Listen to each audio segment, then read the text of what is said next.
ito, ang gusto kong i-clarify for our audience. Ano ba talaga ang tulong-dunong? Diba? Okay. Siguro, ibanggitin ko na naging tulong din ng teacher din ako. Diba? Yes. Pero mas gusto ko manggaling din po sa inyo para maikwento ba ano ang tulong-dunong. Perhaps also, dahil nagkaroon kayo ng first hand encounter with the founder of TD himself, si Father James O'Brien. Ano siya? Actually, nadaanan ko lahat yung, yung programa. Kasi yung tulong-dunong program actually is an offshoot of the personal experience of Father O'Brien. So, the basketball team would practice after school dito sa college covered courts. Okay. Maraming basketball court yan, di ba? And then, beside the basketball court, meron dong lawn tennis court. So, hanggang ngayon, nandun pa yun, yung open na tennis courts. So, while practicing, itong si Father Ubi, napansin niya na yung may mga batang lalaki na nagtatrabaho bilang mga pulot boys. Yung 'di ba pag nag-out of bounds yung sa tennis, no, ng mga bola, may mga batang dumadampot.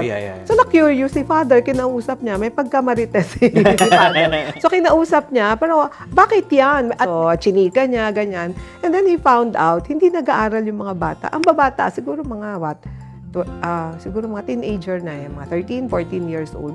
Out of OSY, out of school youth. Nasa Ateneo nagtatrabaho.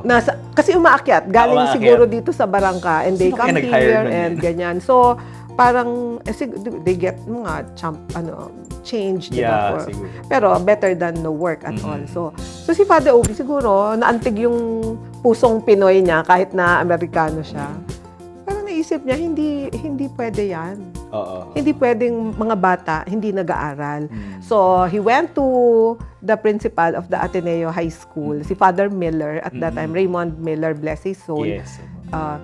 Pinaalam niya, baka daw pwede na may magkaroon ng program na embedded sa curriculum ang Ateneo Senior High School. Na baka daw pwede... High school. High school.